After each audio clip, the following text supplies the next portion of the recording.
So ang tanong dito, how much was the goodwill arising from business combination? So kanina, diniscuss na rin namin to sa kaninang section. No? We have to compute first the goodwill or gain. Okay? Ikaw pala yung tumawag kanina ba? Si Kuya mamamili niyan? Oo. Okay, goodwill or gain. So dito may given tayo. So January 1, 2022, si BST at saka si FRS at saka si SCN. Yan. So meron kang isang acquirer tapos may dalawa kang acquiree. Okay, kung napapansin nyo dito, kasi yung dati natin dinidiscuss, laging isa lang si acquiree, isa lang din yung acquirer, di ba? In this case kasi dalawa siya. Dalawa yung binili ni BST. So you have two acquiree. Kapag business combination ang pinag-uusapan, you have to compute the goodwill separately. Okay? Whether it is a goodwill or a gain depends on the fair value of those acquirees.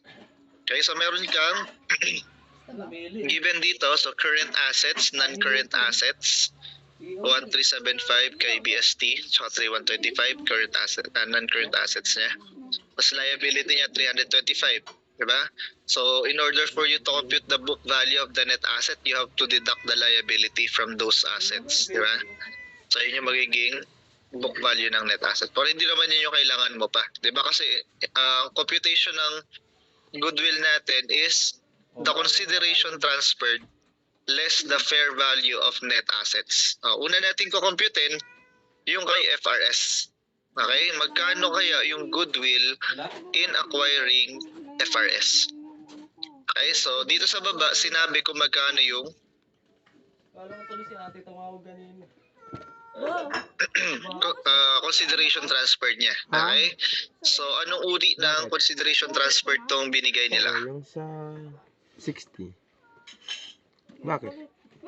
Si BSC daw nag-issue ng 22,500 kapalit ng net asset ni Kaya na. FRS, di ba? Ko nun. Kapalit ng net asset ni FRS. Now, to compute for the consideration transferred, you have to know magkano ba ang fair value ng ordinary shares. Okay, kasi dito makikita mo may par value eh, pero hindi yun yung gagamitin mo. Kasi sabi natin, if you are computing the consideration transferred using the equity shares or the equity, you have to get the fair market value, which is binigay dito na 150. Tama? So, I assume nabasa nyo na to kasi sinagutan nyo to. Diba? So, hindi ko na masyado mabasahin yan. Now, dito tayo kay FRS muna. Okay? So, focus tayo kay FRS. So, meron kang 32,500 na ordinary shares na inisyo mo kapalit ng net asset niya. Okay? Consideration transferred, 22,500 times mo sa fair market value na 150. Saan yun? Ito yun. Binigay. 150. Okay? Then the consideration transferred will amount to 3,375,000. Sundan nyo ba, class? Yes, sir. Okay. So next, after considering yung yung value natin for the consideration transferred, hanapin mo si fair value of the net asset ni FRS kasi yun yung hinahanap. By the way, this is a net asset acquisition 100% kinuha mo. Hindi siya stock acquisition. So kasi pag stock acquisition yan, makakita ka pa ng NCI, di ba? Plus yung mga percentage. Pero net asset to, so ibig sabihin, 100% kinuha mo. So, alam nyo na yung difference nun, di ba? So meron kang FRS dito. So yung book value niya binigay dito.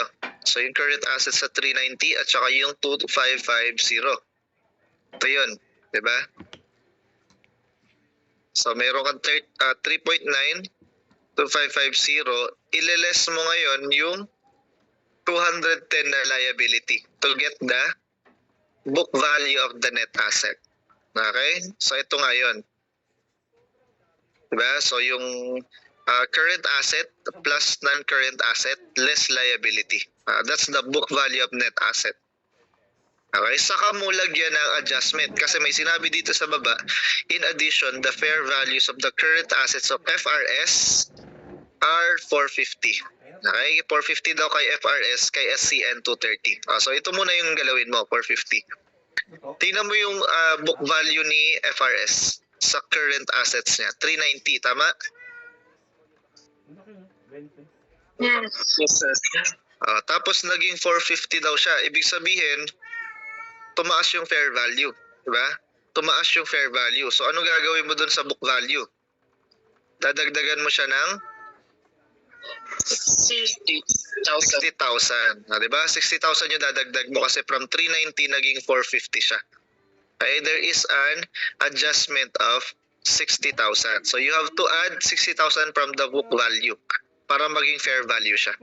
Okay, another one sa non-current assets natin, yung 2550 na nakalagay dyan, ang sabi dito sa baba, the non-current assets of FRS were overstated by 400. Overstated daw yan. Yung 2550 na yan. Overstated daw yan ng 400. So anong gagawin mo para mapunta ka sa fair value niya? Okay, i-less mo yung 400 na overstatement. Okay, less mo yung 400 na overstatement. So makukuha mo dyan yung book value na 2730, kinuha mo doon sa naka-record, plus yung adjustment na 60, tsaka yung overstatement na 400. So magiging 2390 siya. Okay? So computein mo na ngayon yung goodwill kasi meron ka na consideration transferred minus fair value of the net asset. Fair value na to kasi in-adjust mo na. Diba? So 2390. And then makukuha mong goodwill 985. Okay? Computein naman natin si SCN. Okay? Tapos ka na kay FRS, kay SCN ka naman. Okay? So consideration transferred, magkano yung binigay mo kay SCN? Wait lang, naka-record yan. Okay, so sabi dito, 11,200 ordinary shares in exchange for the net asset of SCN. Okay? Sa 19 tayo babayad. So merong 11,200 na binigay kay SCN. Sige. 17 na kasi di ka naman saktong kumukuha ng sahod mo sa 15 eh. 16 ka minsan eh. 60 naman yun. O edi 7. So merong 11,200. Ordinary shares in exchange for the net asset of SCN. Okay? So consideration transferred less the fair value of the net asset. Okay, consideration transferred 11,200. Ano nga ulit gagamitin mo? Par value o fair market value? Fair market. Okay, market value na 150 binigay doon. Okay, same naman yung ordinary shares kaya parehas yung ginamit mong yeah.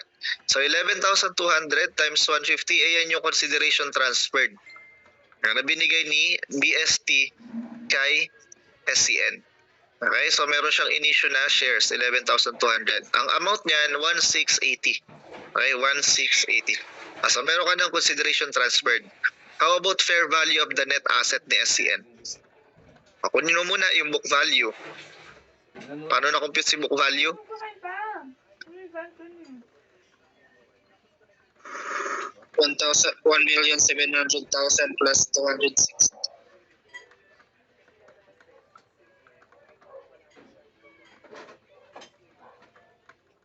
Less 140. Less 140. Tapos i-less yung liabilities na 140,000. 5.80. Wala nang kutsara, bu. Meron dyan.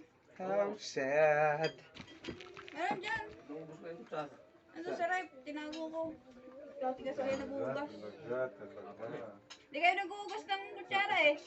O, di sakto lang yung kutsara na nilalagay ko dyan. Eh, bakit naubos? Siyempre, marami kumakain. O, hindi kayo naguhugas. Lu! Baka may hugasin pa dyan. O, dyan kayo maghugas. Sir, na-unmute ka po ata, sir. Bigas. Wala na. Okay. Ano na? Yung number ko mismo. Rinig na ako, rinig na. Yes, sir. Okay. Ayan, so Meron tayo kay SCN kanina na kinompute natin yung consideration transferred na 11.2 times 150. Yung inisyue niyang 11,200 shares times the fair market value of 150. So yun yung magiging consideration transferred natin. While para i-compare natin yan sa fair value of net assets, ang given natin dito is the book value.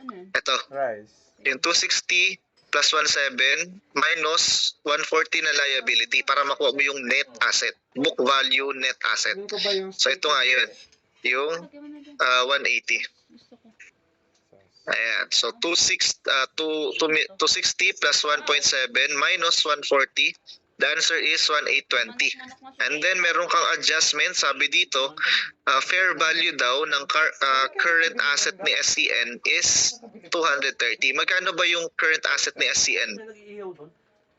260,000. Okay, there is a 260,000 na naka-record sa book ni SCN.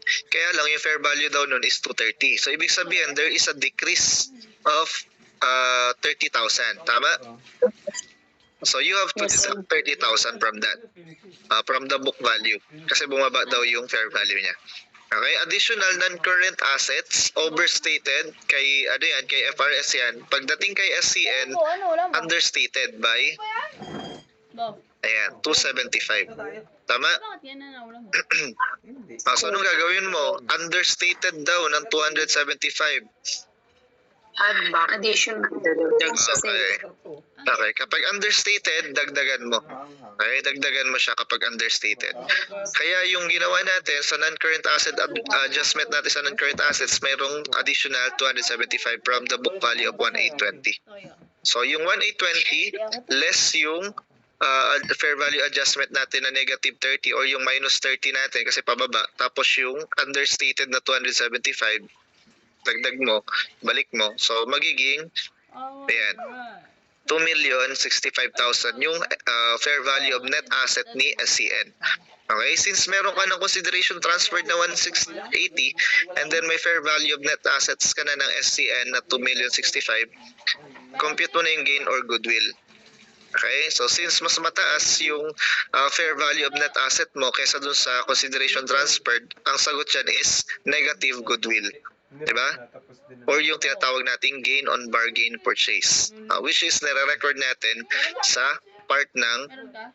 gain or loss. Para makuha. Okay, so gain siya. So madadagdag siya dun sa gain natin.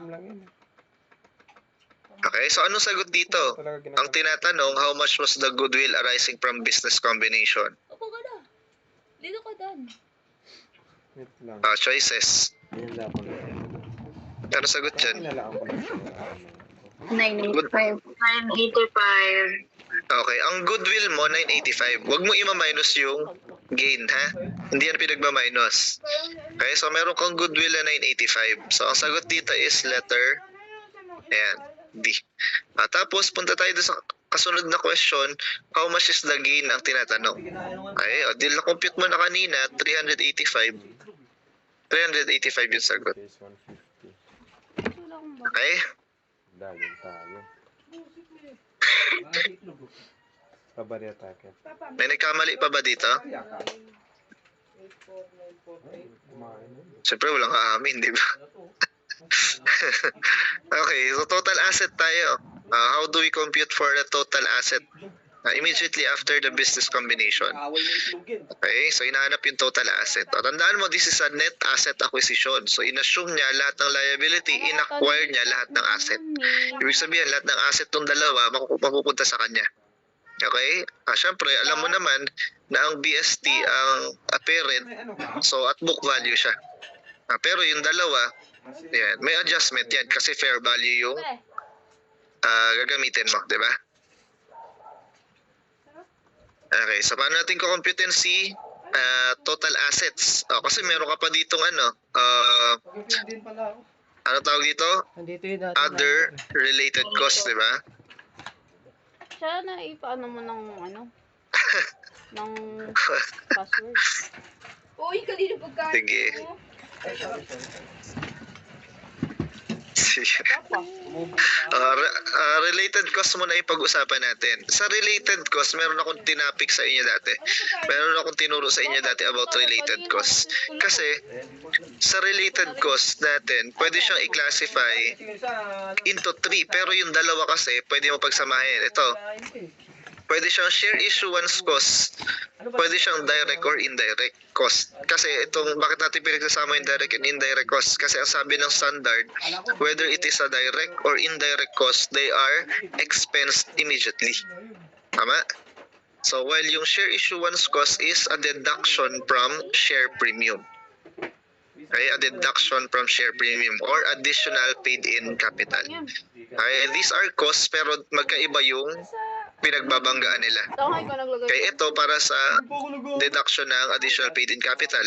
Ito para sa deduction ng retained earnings or ng gagawin mo siyang expense. Okay, di mababawas ka siya sa retained earnings, di ba?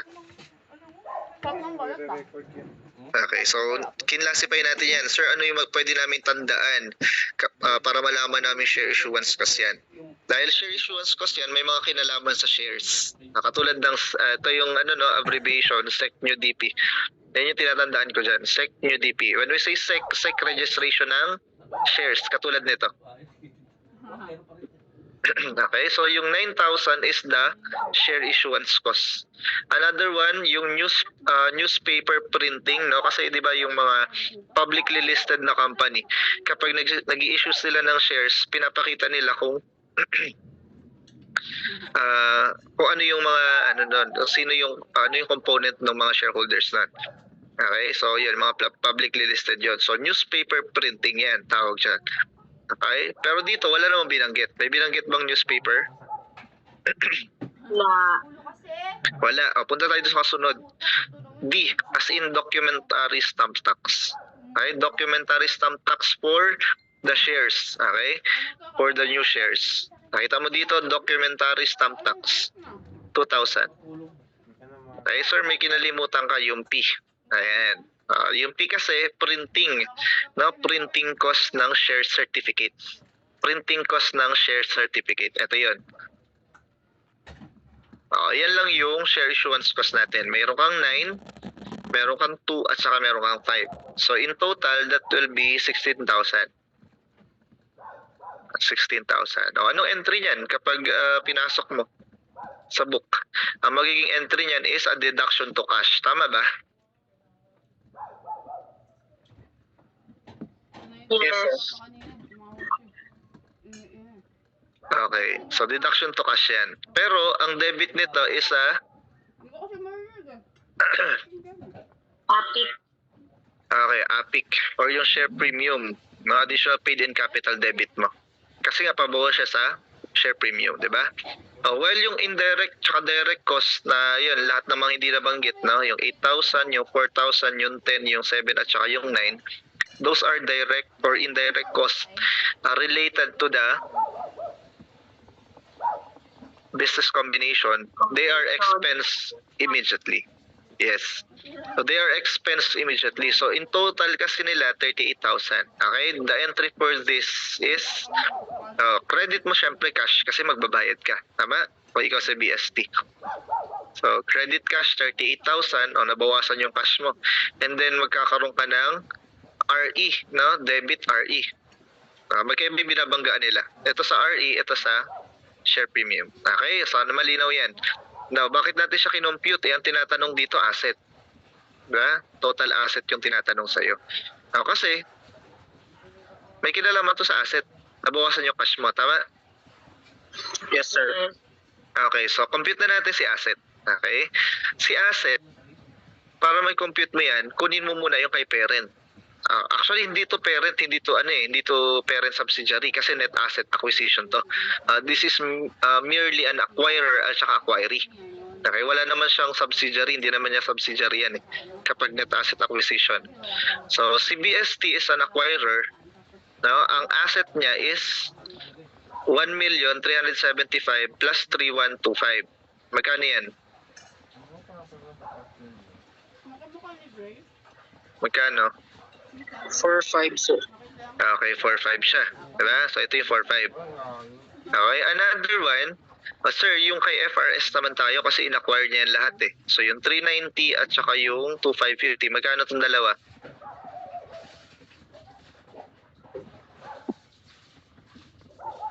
2940. So, Okay. So 390 plus 2550 is 2940. Okay, that's the book value of FRS. Kaya lang, di ba sabi natin, kapag acquire ang pinag-uusapan, dapat naka-fair value siya. Book value yan. Kunin mo yung adjustment. Yung adjustment, na-kinompute mo na rin kanina. Diba? Naalala mo yung kinompute mo adjustment kanina? Yes, sir. Ito. Ayan. yes.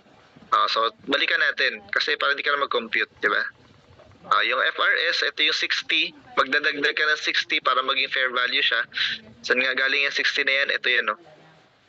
Yung 450 from 390 naging 450. So, mag-add ka ng 60,000. Tapos yung non-current na overstated daw by 400. So, ang total nito adjustment ay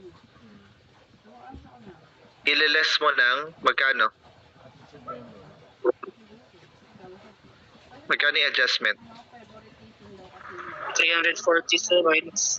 Okay, magliless ka ng 340 kasi yung 60 positive yan. Okay, pa-add yan padagdag. While yung 400 is overstatement, so pabawas siya. Okay, so mas mataas yung 400, so magbabawas ka ng 340. Okay, from the book value para makuha mo yung fair value ng asset. Fair value ng asset, hindi net asset. Asset lang. Kasi hindi mo naman minus yung liability. This is the fair value of the asset. Okay, how about kay SCN? Kasi consolidated asset na to eh. Yung 260 plus yung 17, magkano yan? 1960. Okay, 1960.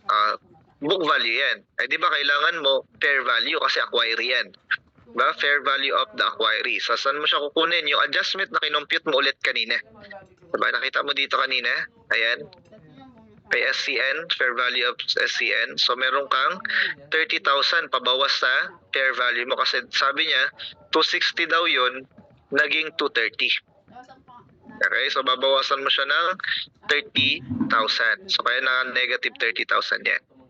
Tapos, yung 17 mo, understated daw yan ng 275. So, ang gagawin mo para maitama mo siya, dahil understated siya, dagdagan mo siya. Understated didagdagan mo. So, 275. Ang net adjustment mo from book value to fair value, magkano? 245. 245. Okay, 245,000. So, ito yun. So, pa-add siya kasi mas mataas yung addition mo. Diba? No, 275. So, 245 siya. So, kunin mo siya. Total niya, 1960 book value plus the adjustment, 2205 siya. Okay? Tapos, meron kang other related cost. Na sabi nga natin kanina, yung other related cost na yon is a deduction to cash. Tama? Kasama yan doon sa my current asset mo. Babawas yan dito sa 1375. Okay? So, ang gagawin mo, i-minus mo siya. Other related costs in the amount of 38 at saka 16. Parehas yan cash, di ba? Total asset ang pinag-uusapan natin. So, yung cash lang ang concern natin. Nabawasan siya, whether kung sa share issuance cost yan o sa direct cost yan, parehas siya nagbawas sa cash. Di ba? So, ibig sabihin, yung other related cost natin is in total of 54,000 will be deducted from the total asset. Okay? Tapos, yung kinompute mong goodwill, wag mong kalilimutan. Kung meron kang goodwill, isama mo siya kasi consolidated yan, di ba? Kaya yung combination ng financial statement. Kasi binili mo nga yung dalawa, di ba? So, you have to recognize the goodwill. Magkano yung goodwill? Nandito kanina, ayan o, goodwill 985. Sir, bakit yung 385 hindi sinama? Kasi gain yan. Hindi yan part ng asset. Part yan ng income or ng retained earnings. Di ba? Yes, sir. Okay, so total mo, so pag tinotal mo yan, 45 plus 26 plus 2205, less mo si 54. Plus mo si goodwill na 985, that will be 10,236. Okay, total asset mo is 10,236.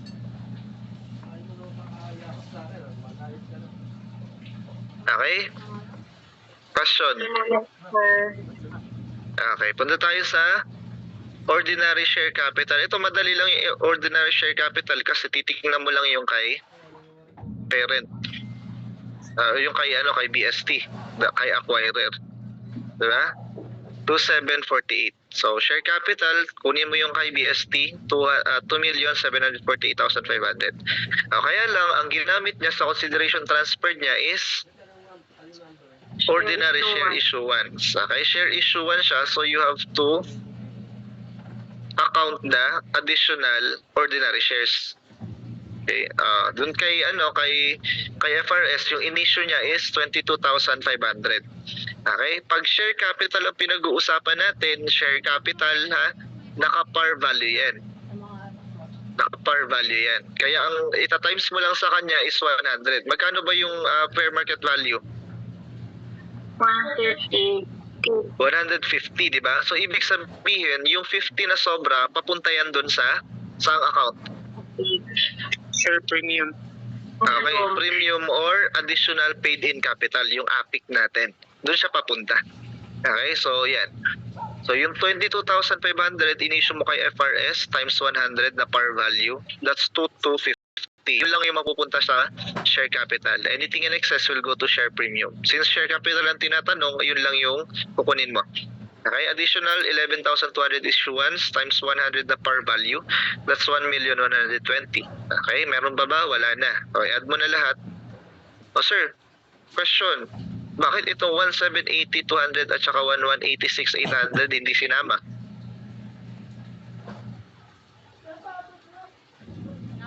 Bakit hindi sinama, class?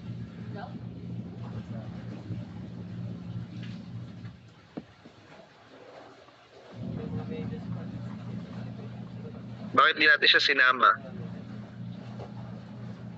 Ini-eliminate sir during consolidation. Okay, very good. Ini-eliminate kasi natin siya, di ba? Okay. Yung lahat kasi ng shareholders equity ni acquiree, etong dalawang acquiree mo, i-close mo yan during consolidation, di ba? Kasi hindi mo na siya isasama dun sa total nung yes, sa console. Hindi mo siya sinasama. Ang ilalagay mo lang dyan, yung kay parent or yung kay acquirer plus yung issuance niya. Okay, if ever na may issuance. So, yun. So, ayan lang nakalagay. Diba? Ang dali lang. Share capital. Punta tayo kay, anong sagot dito?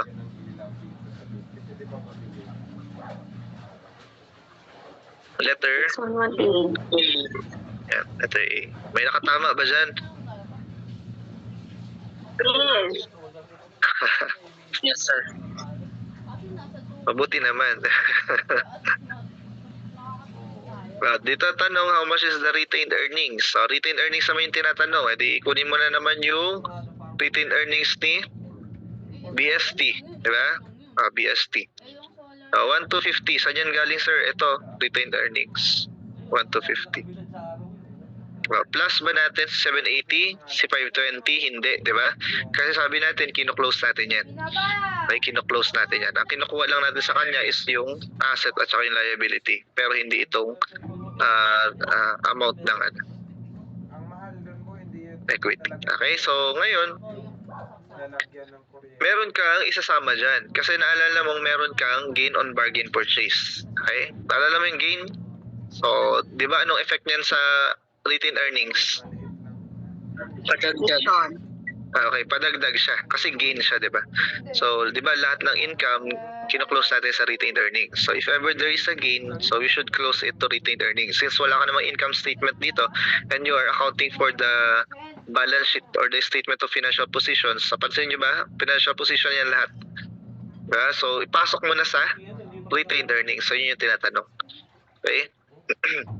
So, 385, saan galing yan? Yung computation mo ng gain kay SCN. Ayan. Kasi ito asset to. Ito gain to. So, ibig sabihin, pagpasok to sa retained earnings. Okay, padagdag siya kasi gain siya. Okay, tapos, sir, ano yung 38? This is the directly yung other cost, di ba? Other cost.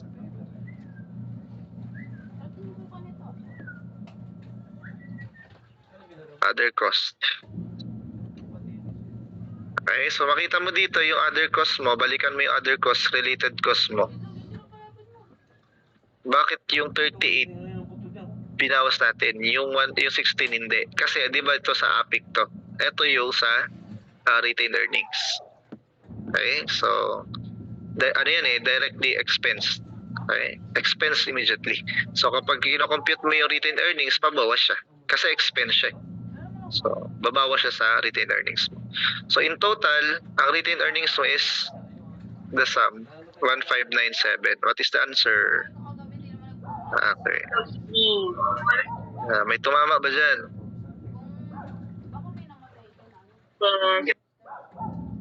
Galing niya naman. Napakahusay. Next question. Total shareholders equity. Shareholders equity na.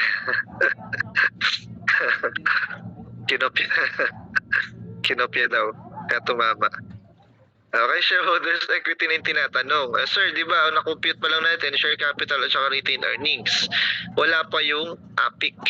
Hindi mo pa nakukuha yung consolidated APIC. So you have to compute first before you go to the total shareholders equity kasi i-add mo lang naman yung tatlo. Diba? O kaya lang wala ka pang APIC. Now, we compute for that. BST mo is 176,500. So you have here 176,500. And then from issuance, naalala mo yung issuance mo, 150. Magkano ang par value? 100. 100. So ibig sabihin, yung 50 pesos na sobra will go to the share premium or tinatawag nating additional paid-in capital. Okay, additional paid-in capital. Kapag note nyo lang, kapag may nakita kayong paid-in capital, kasama yung share capital doon. Okay? Kapag paid-in capital lang yung binanggit, kasama yung share capital at saka yung share premium. Pero kapag sinabing additional paid-in capital, share premium lang yan. Okay? Share premium lang yan kasi additional paid-in capital lang siya. Okay? So, punta tayo dun sa issuance sa 50 pesos na share premium. So, yung in-issue mo, 22,500 for FRS times 50, that will be 1125. Okay? Tapos yung 11,200 na merong sobra na 50 sa par value, times mo ulit, so that's 560,000.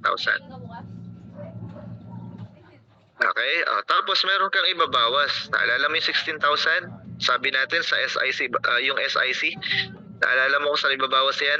Sa additional paid-in capital or share premium. Diba? So, 16,000. Sa APIC mo siya ibabawas kasi share issuance cost siya. Okay? Share issuance cost siya kaya sa APIC siya ibabawas. Okay? Yung 16,000 minus, so magiging total APIC mo is 1,845,500. Diba? Kaya lang, hindi naman yan yung tinatanong. Ang tinatanong, total sheet.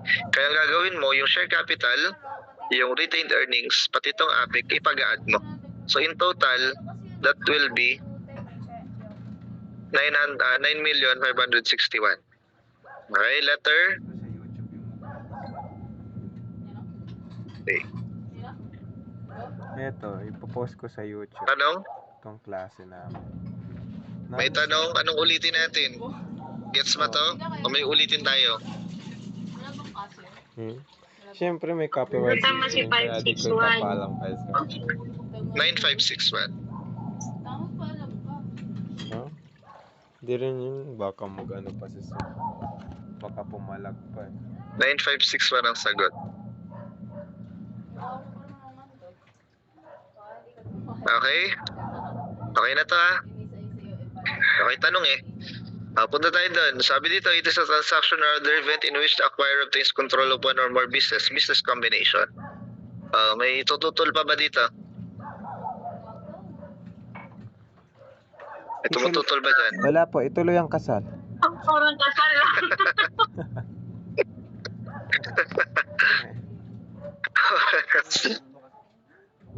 Number 8, an acquirer might obtain control of an acquiree in all of the following except. Paano daw na-obtain yung control?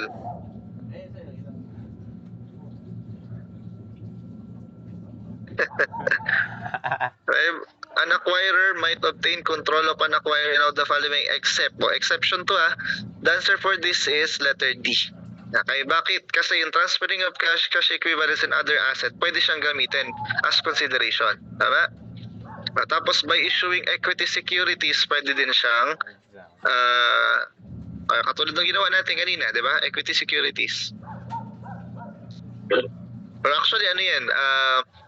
Equity shares. Shares yan, equity component. Pero hindi siya equity securities. Kasi pag sinabi natin equity securities, ito yung mga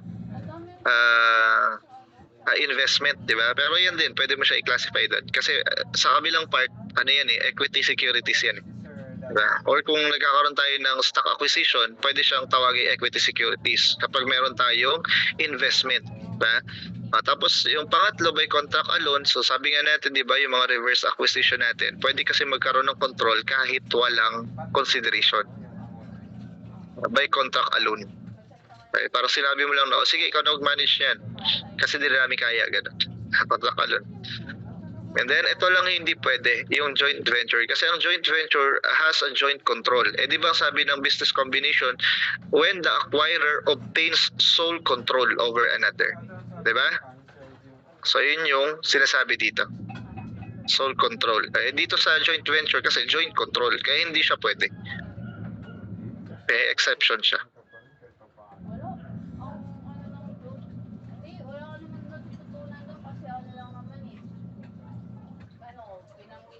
A daw nakalagay sa pretest.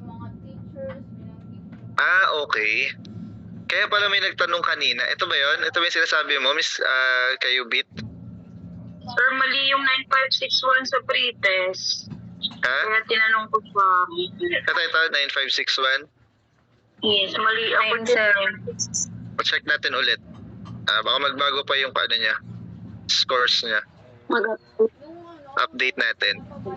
Di pa naman yun Di pa naman tayo nagko-compute ng grade doon. Okay, 9561 siya. Okay, so linawin natin na 9561 yun. Tapos meron kang tanong dito na Ito, may nagtanong kasi dito kanina. Letter A daw. Yun pala, yun yung nakalagay sa pretest nyo. Kaya nakakalito talaga. Sorry about that. Pero ang sagot dito, letter D. Okay. Letter D yan. Joint control. Hindi siya pwedeng maging... Okay, so... Daya nito si Sir. Dalawa na, sir. Dalawa. Sige. Number 10. The acquisition method of accounting for business combination requires all of the following except... Ayan, so may highlight na. So bakit siya hindi kasama? Acquisition method of accounting. Di ba sabi natin, number 1 doon is to identify the acquirer. Pangalawa, determine the acquisition date. Yung pang last doon, recognize goodwill or gain. Di ba? Ito wala. Pero sana to, recognize and measuring the identifiable assets acquired, the liabilities assumed, and the non-controlling interest. Kaya lang, in the acquiring at carrying amount. May nakalagay na carrying amount. Okay?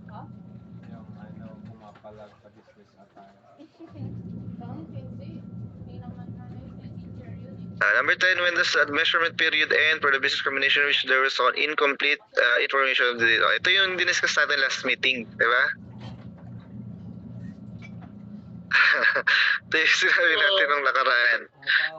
Kailan daw natatapos yung measurement period? Pag measurement period ang pinag-uusapan, whichever occurs earlier, yung na-obtain mo yung information na saying na okay na yung valuation. Or 1 year after the business combination. Kapag hindi mo nakuha yung information, up to 1 year ka lang. Pag tapos na yung 1 year, tapusin mo na yung valuation mo. Okay? Next. What is the proper treatment of measurement period adjustment? So, retroactively adjust to goodwill or gain on bargain purchase. Okay? So, diniscuss naman natin yan last meeting. Question. Wala na? Wala na. Okay, kung wala na kayong questions, thank you so much for listening, class.